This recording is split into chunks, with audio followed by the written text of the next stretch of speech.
Hello, everyone, and welcome to another episode of the Sempre Milan bonus podcast on Substack. The first summer signing is through the door. Samuele Ricci arrives from Torino. We are going to be analysing the deal.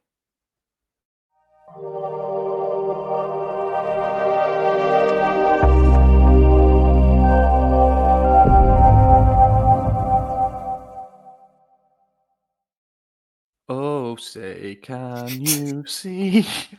Bye. Happy 4th of July. Thanks, man. I've been waiting for this day for a long time. It's my favorite holiday, so I'm ready Is to it actually? celebrate big. It used to be because obviously my birthday is this week as well. It was a few days ago, so it just used to be like the weekend of, growing up birthday celebration. So it was always like a big barbecue, friends, family, pool, bunch of fun stuff. As you get older, it's just kind of like another day, Yeah. Still do stuff. Like we're going to Mount Vernon later, which is George Washington's old estate, and for whatever reason, Arnold Schwarzenegger's giving a speech. So why not? Yeah, see if I could get a photo with him. Wasn't on my 4th of July bucket list, but I'll absolutely go for it. Why not? Do you hear Arnie brought out a chess set? What? I'll be black. Right. Also, did you see you got that's it, yeah. Did you see you got a lot of birthday wishes on the main pod? I did. Yeah, I had lot. checked a few maybe like an hour after we had posted, which is what I normally do anyways. So spoiler alert, if you talk shit after that, I don't see it. If you do, get it out early because that's the only time I'll respond. But I'll have to go back and take a look. I didn't see the rest of them. Yeah, so anyway, as mentioned in the intro, we are here to talk about the first signing of the summer. We kind of thought it was going to be Modric, right? Because that was all agreed like way ahead of time. But Yeah. I suppose realistically, it was always going to be this way because he's still at the Club World Cup. Real Madrid were always going to go deep. That is still going to get done, but he'll get a bit of vacation afterwards. He's apparently cutting it short because he wants to join up with us earlier, which is fantastic. Like what a way to show yourself as a standard setter early on. Yeah. So it's Samuele Ricci, which is the first deal over the line. This has been a long-lasting love affair, shall we say. We were first linked with him back in his Empoli days when he was this sprightly young teenager. They'd been promoted from Serie B into Serie A, and he was, I want to say he was named in the team of the season. And then he established himself under Leonisi as one of the brightest young prospects in Serie A. Then he gets his move to Torino. And again, it's like a step up for him. He didn't take that big jump immediately from Empoli to say us or Juve or Inter. I think he did the right thing in terms of learning the ropes in Serie A because we know the role is a very specific one that he plays. So he did the intermediary step to Torino, showed himself to still be pretty damn good. We're still interested, but the transfer windows tick by, and it's kind of like, are we ever going to get this done? Even in January, we made a play for him by the sounds of it late on, but Torino had like a gentleman's agreement with him that he would see out until the summer and then be allowed to go for a certain fee.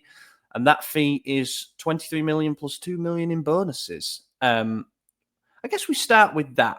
It's in and around our ballpark.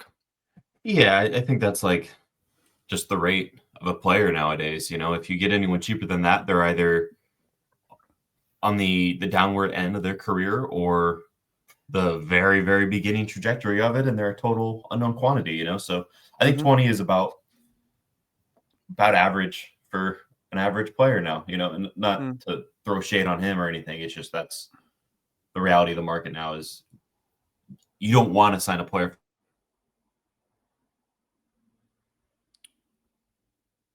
Oh, I think I think you've got on mute. While you come back, I will. Sorry about that. Oh, there we go. But yeah, I think that's just what you pay for a player nowadays is 20 mil. Yeah, I agree. I also think that if you look at the targets that we've been linked with this summer, a lot of it makes sense in terms of the price point. Granit Xhaka in and around 10, 15 mil. He'll turn 33 next. He's in the twilight of his career. Yeah. And then you've got someone like Adon Jashari at Club Brugge or Club Brugge, however it's meant to be said.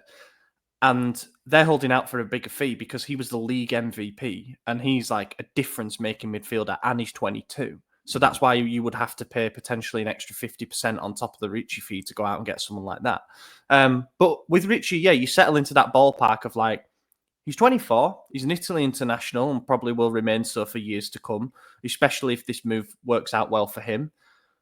But also, like, his stats won't blow anybody away or anything like that. And I think I mean, as we'll come on to with the scouting report, I think he's a tidy and unspectacular player.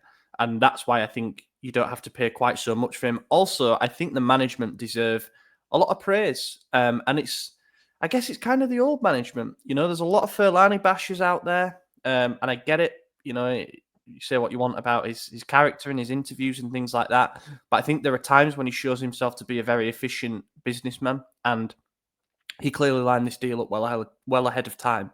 As in 6 months ago, you know. Yeah.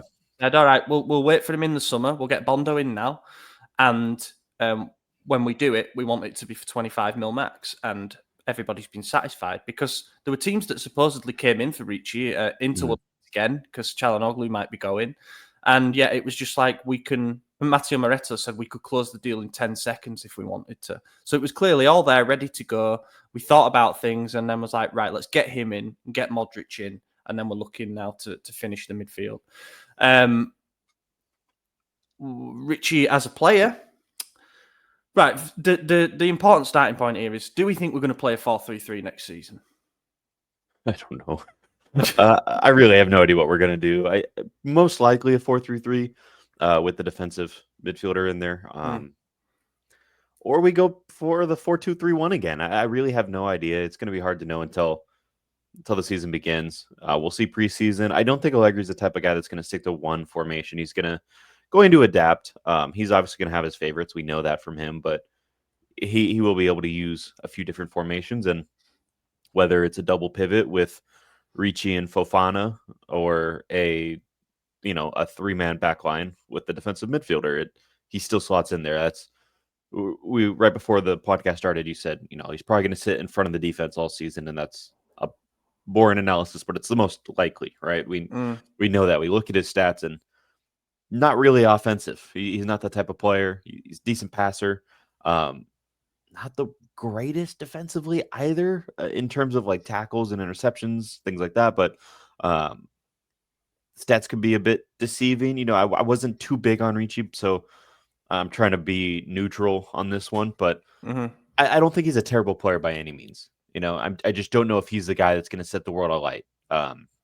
He's not really a one-to-one replacement for Reinders. He's not at that level. He's not even that type of player anyways. So I wouldn't expect him to just come in and completely take over that role because that's just not what he does. So if that's if that's the player that everyone's hoping